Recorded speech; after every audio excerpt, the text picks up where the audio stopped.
Hi everyone, आज हम लोग पढ़ेंगे द्विघात का समीकरण। हमने पिछली क्लास में द्विघात बहुपद पढ़े हैं, अब आज से पढ़ेंगे द्विघात का समीकरण। पहले द्विघात बहुपद के बारे में कुछ जान लेते हैं। द्विघात बहुपद क्या है? अगर कोई ऐसे समीकरण लिखा गया है, पद में लिखा गया है A X square plus B X plus C, अगर ऐसे दिया गया है पी एक्स बराबर, ठीक है, तो ये आपका बहुपद है। ये क्या है? बहुपद है, द्विघात का ये बहुपद है। अगर यही कह दिएगा X square plus B X plus C बराबर 0 है, किसके बराबर है? 0 के बराबर है, तो हम लोग कहेंगे क्या है? वो एक द्विघात का ये समीकरण है।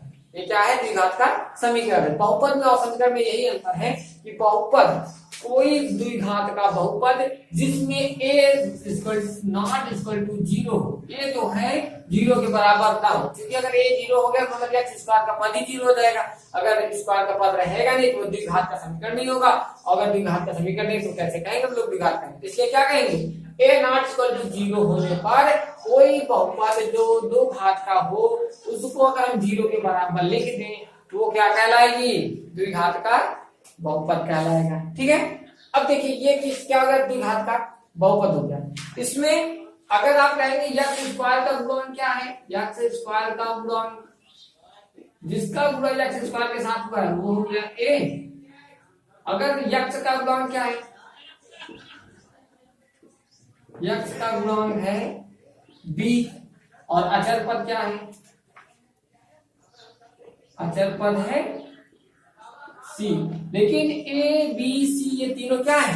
ये तीनों आपकी वास्तविक संख्या है, जिसको रियल नंबर क्या कहा जाता है? रियल नंबर है। तीनों संख्या क्या है? रियल नंबर है। ठीक है, अब देखिए कोई अभी आपको द्विघात का बहुपद द्विघात का समीकरण लिखना है। अगर आपसे कहेंगे कि द्विघात का एक समीकरण लिखिए, क्या ऐसा सवाल देता है कि आपको जैसे सॉल्व करने के लिए द्विघात से कैसे लगाएंगे? कह रहा है कि एक आयताकार मैदान है। क्या है? एक आयताकार मैदान है। एक आयताकार क्या है? ऐसे एक मैदान है जिसका क्षेत्रफल दिया गया है। क्षेत्रफल दिया गया है 328 सेंटीमीटर है।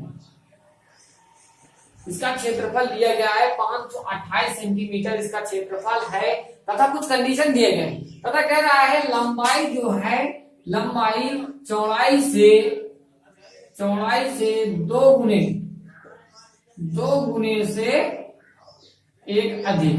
ठीक है, कितना अधिक है? एक अधिक। 2 गुने से चौड़ाई कितना है? मान लेंगे, अब इसमें मानना पड़ेगा आपको। एक पहला पद मान लीजिए, क्या माना लंबाई क्या है? लंबाई मान लेंगे क्या है हमारा? यक्स है। लंबाई कितना है? यक्स सेंटीमीटर है। चौड़ाई 2 गुने से, लंबाई जो है, लंबाई चौड़ाई से, सॉरी आप चौड़ाई को मानिए, चौड़ाई मान लीजिए, क्या मानेंगे? यक्स, क्योंकि हमें लंबाई किया गया। लंबाई चौड़ाई से 2 गुने से एक अधिक है, तो हम लोग करेंगे अगर चौड़ाई यक्स है तो लंबाई क्या हो जाएगा? 2 गुना, मतलब 2 से गुणा कर दीजिए, 2 यक्स। क्या हो गया? 2 यक्स। 2 गुने से एक अधिक है, मतलब 2 गुना से कितना अधिक है? ये एक अधिक है। ये आपका हो गया लंबाई। चौड़ाई हमेशा कम रहती है, लंबाई क्या होता है? ज्यादा होता है। तो देखिए ये अगर यक्स सेंटीमीटर लंबाई है, 2x + 1 क्या है? उसकी चौड़ाई है। और आपको इसे का एक द्विघात का समीकरण लिखना है, तो कैसे लिखेंगे? हम लोग जानते हैं आयत का क्षेत्रफल बराबर दिया गया है 528 सेंटीमीटर स्क्वायर, और आयत का क्षेत्रफल का फार्मूला होता है लंबाई गुणे चौड़ाई। लंबाई गुणे चौड़ाई होता है। और जहां पे लंबाई आपका क्या है? 2x + 1 है। लंबाई हमारा है 2x + 1 माने हैं, और चौड़ाई क्या है हमारा? यक्स है। अगर 2x + 1, और ये किसके बराबर आएगा? 528 का। ठीक है, कितने बराबर आएगा? 528 के। आप यहाँ से सेंटीमीटर आएगा, लंबाई भी सेंटीमीटर, चौड़ाई भी सेंटीमीटर, और यहाँ सेंटीमीटर स्क्वायर कर सकते हैं। अब देखिए यहां से करेंगे क्या? 528 बराबर यक्स गुणा 2 में करेंगे तो 2x², यक्स गुणा 1 में करेंगे तो प्लस में यक्स। ये आ गया। ठीक है, अब ये वाला पद 528 जो है, या फिर ये वाला पद 2x² प्लस x वाला इधर लेके आइए। अगर 2x² और ये x² लेके आएंगे, या फिर 528 को लेके जाना, सरल क्या है हमारा? 528 को उधर लेके चले जा सकते हैं, क्योंकि एक ही पद होगा। तो 2x² प्लस x माइनस 528 बराबर क्या आ गया हमारा? 0। अब ये क्या हो गया हमारा? एक द्विघात का क्या बन गया? एक द्विघात का क्या है? ये समीकरण है। ठीक है, आपको समीकरण लिखने के लिए यही आप तरीका अपनाएंगे। पहले कोई एक चीज मान लेंगे, दूसरा उसके ऊपर डिपेंड करता है वो क्या आगे वाला आ रहा है। जैसे इसमें तक हमने चौड़ाई मान लिया x है, तो लंबाई कितना है, लंबाई उतना है कितना, चौड़ाई से 2 गुने से 1 अधिक है। लंबाई चौड़ाई से 2 गुने से 1 अधिक है, 2 गुने से 1 अधिक है, ठीक है।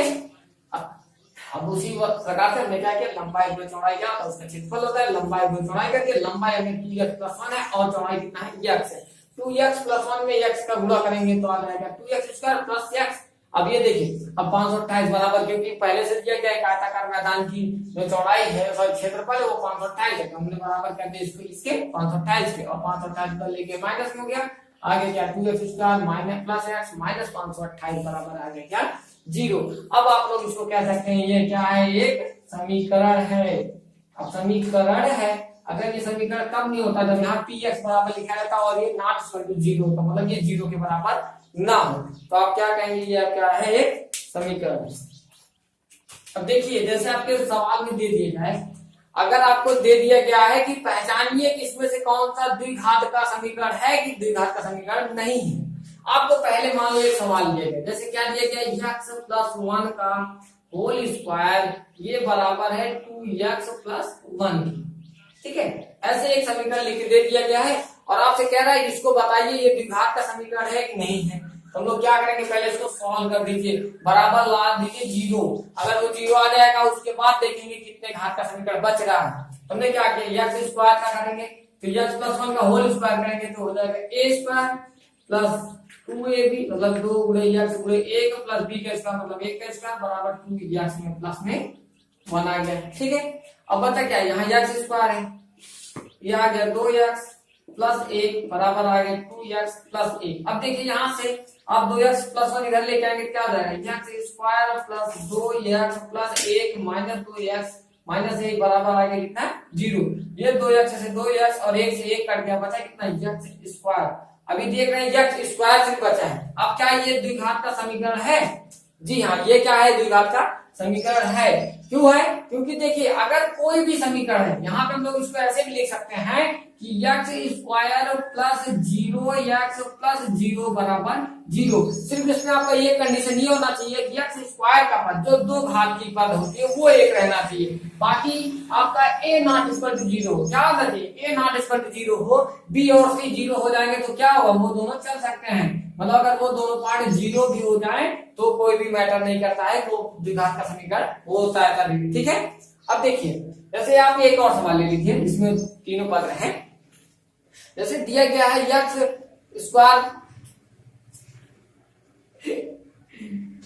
अब इतना देर किए लिखे सवाल,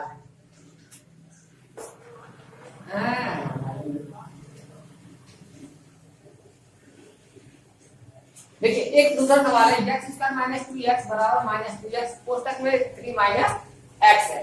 अभी देखिए x² का लिए इसको -2x के बराबर 0 लेके आना है, मतलब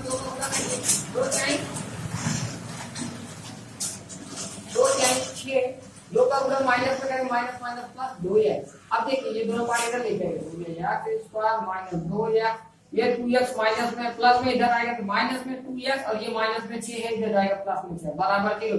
अब देखिए जो पहला कंडीशन था हमें बराबर में 0 लेके आना है, बराबर किसके करना है, 0 करना है, तो हम कहते हैं 0।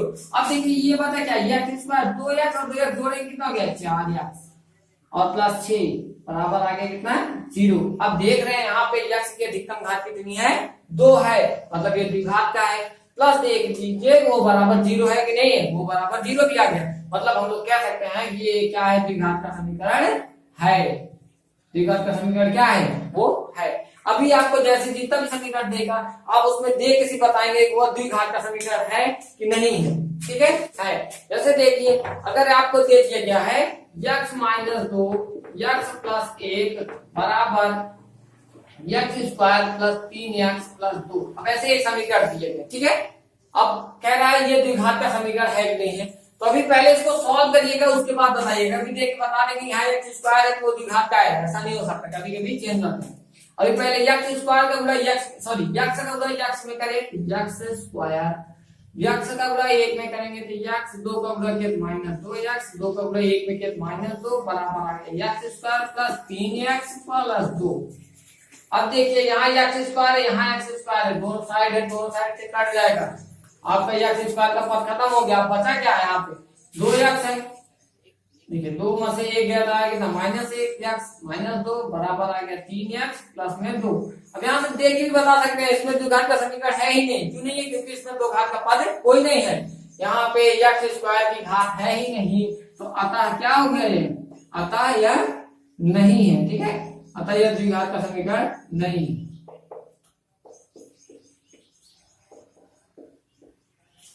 अतः द्विघात समीकरण नहीं, ठीक है। अब देखिए पहले क्या किया हमने, पहले इसको सॉल्व किया, सीधे सॉल्व किया, डायरेक्ट नहीं बताएंगे कि वो द्विघात का समीकरण है कि नहीं, क्योंकि उसको जब तक हल नहीं करेंगे, उसका मान नहीं निकालेंगे, बराबर 0 नहीं करेंगे। अगर आप इसको बराबर 0 करेंगे तो 3x को इधर लेके आइएगा, तो -x और -3x बराबर 2 उधर था, ये -2 बराबर आ गया 0, 3 3 गुणा कितना गया -4x -4 बराबर आ गया 0। अभी देखिए कि आपका यहाँ x की अधिकतम घात 1 है। एक सवाल देखिए आप, जैसे इसका आपको द्विघात का समीकरण लिखना है, क्या लिखना है, द्विघात का समीकरण लिखना है, और मान लो अगर मान बताना है तो मान भी लोग बता सकते हैं, ठीक है। अगर ऐसे सवाल दिए जाते हैं वो आपको द्विघात के समीकरण के रूप में हल किया जाता है। कैसा सवाल है, रोहन की माँ उसकी उससे 26 वर्ष बड़ी है, मतलब रोहन से क्या है, वो 26 साल बड़ी है उनकी माँ, उनकी आयु का गुणनफल, मतलब उन दोनों के आयु का क्या करना है, गुणा कर देना है, गुणनफल। अब से 3 वर्ष पश्चात 360 हो जाएगी, मतलब अभी जो एज है उसके 3 साल बाद अगर उनका एज ले लिया जाए, जैसे उनकी माँ अगर 20 साल की 26 साल की है और लड़का भी 0 साल का है, तो क्या 3 साल बाद क्या होगा, वो 3 साल का हो जाएगा, उनकी माँ कितनी हो जाएगी, 29 साल की हो जाएगी। तो दोनों का गुणा करने पे 360 आ जाएगा, कितना आ जाएगा, 360 आ जाएगा। तो रोहन की आय बताएं, रोहन की क्या बतानी है, हमें आय बतानी है।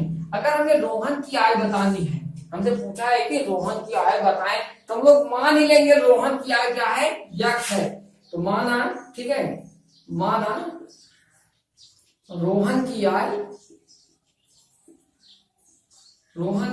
बराबर हो गया हमारा x हुआ। अगर आप देखिए अब यहाँ एक स्टेप मानी, बाकी आपको पता चल जाएगा। अब सवाल क्या है, रोहन की माँ उससे 26 वर्ष बड़ी है, तो माँ की आय क्या हो गई हमारी, अगर रोहन की आयु कितनी है तो माँ की आयु हो जाएगी x, जैसे रोहन अगर 2 साल का है तो माँ कितनी होगी, 26 साल ज्यादा होगी, 28 साल होगी, मतलब अगर वो x साल है तो x साल क्या होगा, जोड़ दिया जाएगा, x में 26 जोड़ दिया जाएगा, x प्लस 26 वर्ष हो गया माँ का आयु, ठीक है, समझ में आ रहा है ना। अगर रोहन की आयु अगर आज हम लोग मान लेंगे x वर्ष है, तो माँ की आयु कितनी होगी आज, तो x प्लस 26 वर्ष होगी। और फिर कह रहा है उनकी आयु का गुणनफल बताइए, तब कब बताना है, अब से 3 वर्ष पश्चात, अब यहाँ लिख दीजिए अब से 3 वर्ष, अब से 3 वर्ष बाद, मतलब पश्चात मतलब क्या होता है, 3 वर्ष बाद आयु रोहन की। अब देखिए अभी तो आयु कितना है उसका, 3 वर्ष, एक साल है, अभी तो उसकी उम्र मान लो 10 साल है, तो 3 साल बाद क्या होगी, 13 साल हो जाएगी। अगर वो आज 1 साल है तो 3 साल बाद क्या होगा उसका, x प्लस 3 हो जाएगा, x प्लस 3 वर्ष हो गया, कौन हो गया, रोहन भी बड़ा हो गया। अगर रोहन बड़ा तो उनकी माँ भी एज आगे जाएगी।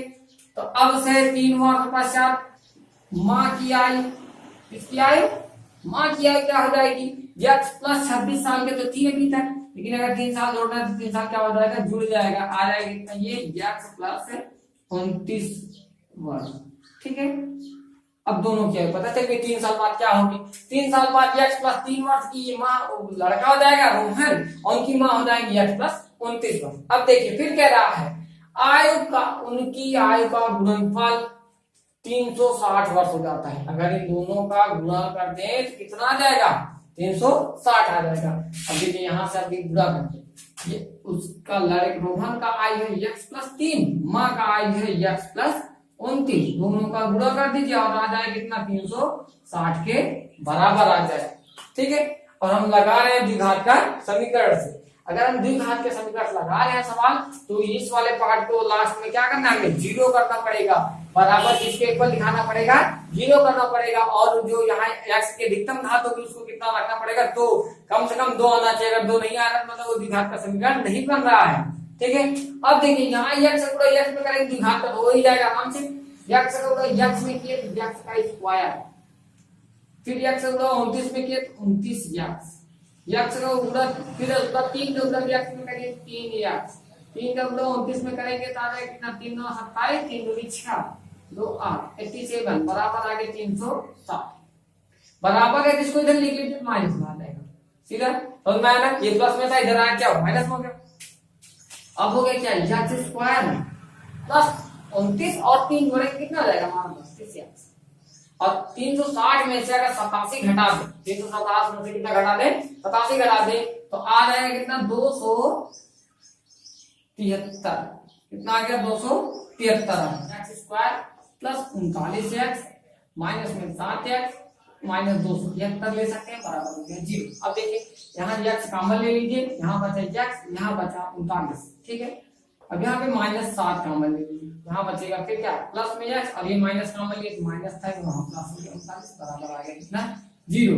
अब x प्लस 39 दोनों को कॉमन ले लीजिए, x प्लस 39 यहाँ से भी निकालेंगे, यहाँ बचेगा सिर्फ x और यहाँ बचेगा माइनस में 60 बराबर आ गया कितना 0। यहाँ से 2 मान आ गए, ये करेंगे तो यहाँ से माइनस में मान आ जाएगा, यहाँ करेंगे इसको ये आ जाएगा x माइनस 7 बराबर करेंगे 0 और x बराबर यहाँ से आ जाएगा कितना हमारा प्लस में 7। हमें प्लस वाला मान ही रखेंगे क्योंकि x कम आएगा प्लस में वही क्या होगी आपका वही मान सही है। अगर माइनस में आएगा तो किसी का और माइनस में नहीं होता, इसलिए हम लोग x वाला प्लस का ही मान रखेंगे।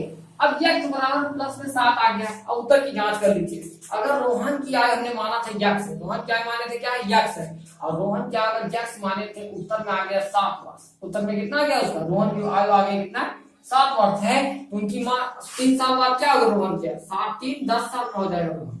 रोहन कितने साल हो गए 10 साल हो गए। और अभी देखिए और उसकी माँ उनसे 26 साल बड़ी है तो माँ क्या क्या हो जाएगी 26 साल जोड़ दीजिए और 26 10 में जोड़ेंगे कितना आएगा 36 और दोनों का गुणा करेंगे कितना आएगा 360 आएगा। क्योंकि आपको इस सवाल में दिया गया है कि रोहन अपनी माँ से 26 साल बड़ा है, सॉरी रोहन की माँ रोहन से 26 साल बड़ी है, उसकी आयु का गुणनफल अगर 3 साल बाद क्या था ये 360 हो जा रहा था तो हमने मान लिया रोहन क्या x वर्ष है, रोहन क्या मान लिया कितना है x वर्ष है। उनकी माँ का आयु क्या हो गया x प्लस 26 वर्ष हो जाएगा। 3 साल बाद रोहन क्या हो 3 साल बाद रोहन क्या हो गया x प्लस 3 और रोहन की माँ क्या हो गया x प्लस 26 प्लस 3 क्योंकि वो 26 साल बड़ी थी इसमें 26 और जोड़ना पड़ा x प्लस 29 हो गया। अब देखिए दोनों आयु का गुणनफल x प्लस 3 गुणा x प्लस 29 बराबर हो गया 360। इसका गुणा के x गुणा x में किया x स्क्वायर x गुणा 29 में किया 29x 3 का गुणा x में किया 3x 3 का गुणा 29 में किए 87 माइनस में 360 आ गया। अब इसको सॉल्व किया x square plus 32x plus 273 ये हो गया। अगर इसका उससे तो आपको दिखा समीकरण पूछता तो आप बता सकते, लेकिन अगर आपसे पूछा है तो उसका मान बताइए तो आप उसको आगे ऐसे सॉल्व करेंगे गुणनखंड करके। गुणनखंड करेंगे तो x का मान आ जाएगा 1 प्लस में 7 आएगा और दूसरा वाला x का मान माइनस में 39 आएगा जिसकी कोई वैल्यू नहीं है क्योंकि आपका नेगेटिव मान नहीं